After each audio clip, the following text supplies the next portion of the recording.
Dahulu kala di India kuno, ada seorang raja yang kuat dan kaya bernama Bagastya. Dia memiliki banyak musuh yang iri dengan kesuksesan dan ingin merebut tahtanya. Di antara musuh-musuh tersebut, ada seorang pedagang kaya bernama Navin yang bertekad untuk menghancurkan sang raja dan menggantikannya. Navin adalah seorang yang kejam dan licik. Dia akan menggunakan segala macam cara kotor untuk mencapai tujuannya. Suatu hari, Navin mengumpulkan para penasihatnya untuk meminta pendapat mereka tentang cara terbaik untuk menghancurkan raja. Salah satu penasihat menyarankan untuk menyewa seorang pembunuh bayaran. Penasihat lain menyarankan untuk menyebarkan rumor untuk merusak reputasi raja. Dan penasihat lainnya mengusulkan untuk menyuap prajurit istana agar mengkhianati raja. Akan tetapi, Navin menolak semua saran tersebut dengan mengatakan bahwa hal itu terlalu beresiko dan dapat menjadi bumerang baginya. Akhirnya, seorang pria tua yang bijaksana yang telah mendengarkan percakapan tersebut angkat bicara. Dia berkata, "Ada 4 cara untuk menghancurkan musuh Anda. Yang pertama adalah membunuhnya secara fisik. Yang kedua adalah merusak reputasinya. Yang ketiga adalah menciptakan perpecahan di antara para sekutunya. Dan yang keempat adalah menaklukkan pikirannya." Navin tertarik dengan keempat cara ini dan meminta pria tua itu untuk menjelaskannya dengan lebih rinci. Lalu, pria tua itu mulai menjelaskan. Cara pertama yaitu membunuh musuh secara fisik adalah yang paling jelas dan langsung, tetapi juga paling beresiko dan tidak dapat diprediksi.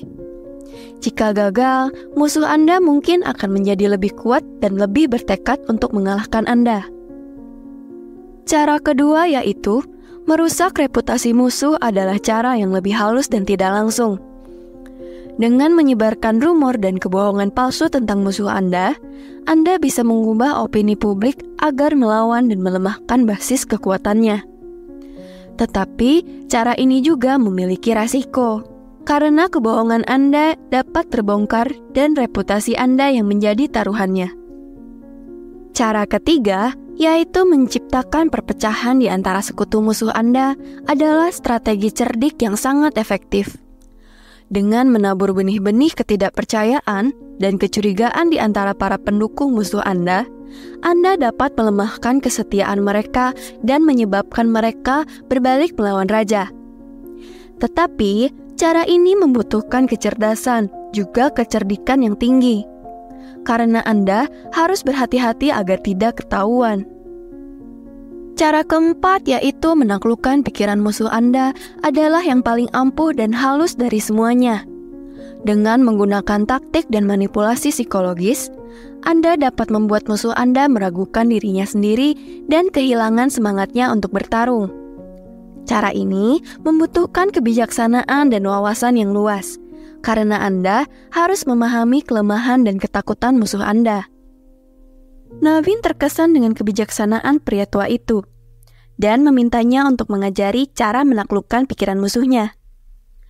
Pria tua ini setuju, dan mulai mengajari Navin seni penaklukan mental.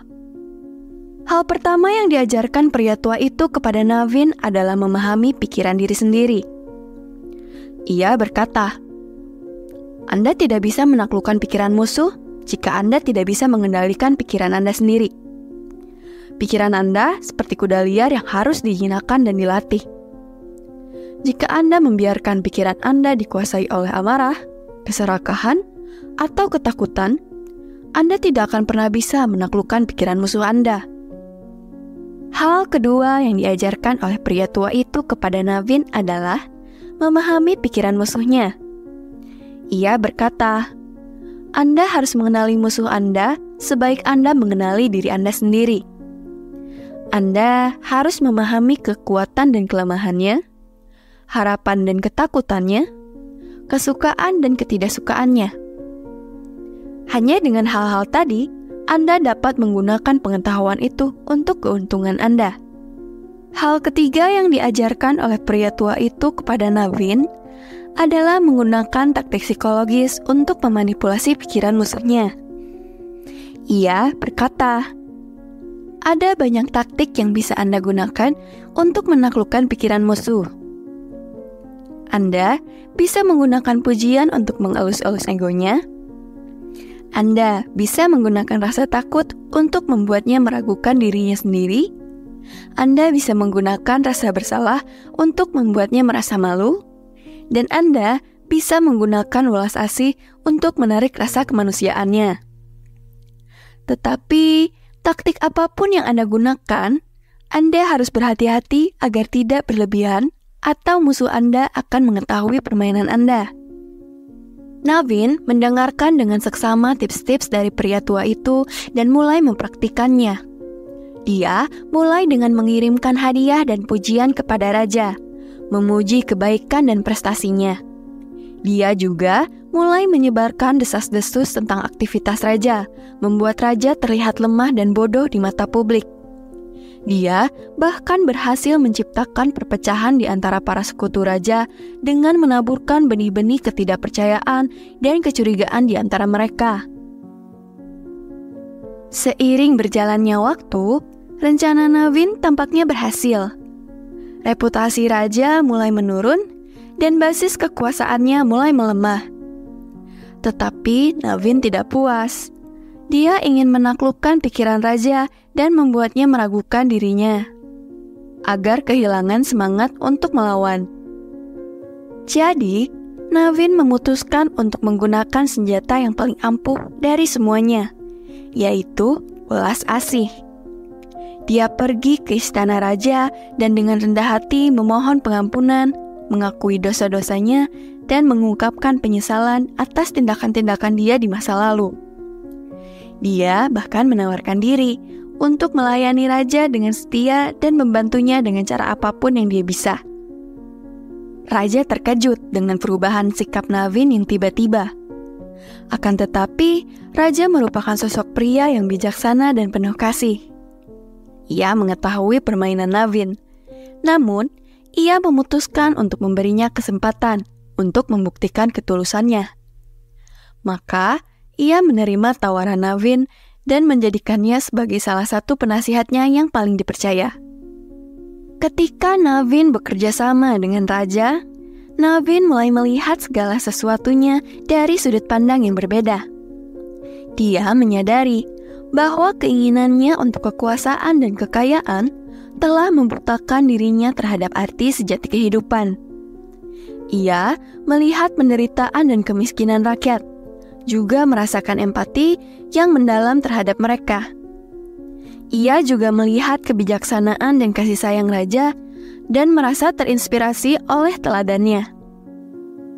Suatu hari, Navin pergi ke raja dan bertanya, "Yang mulia, saya punya pertanyaan.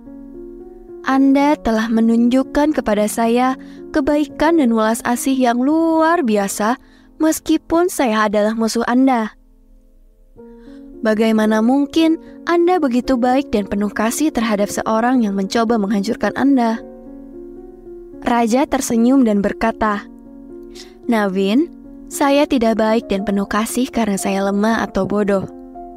Saya baik dan penuh kasih karena hal itulah yang seharusnya kita lakukan.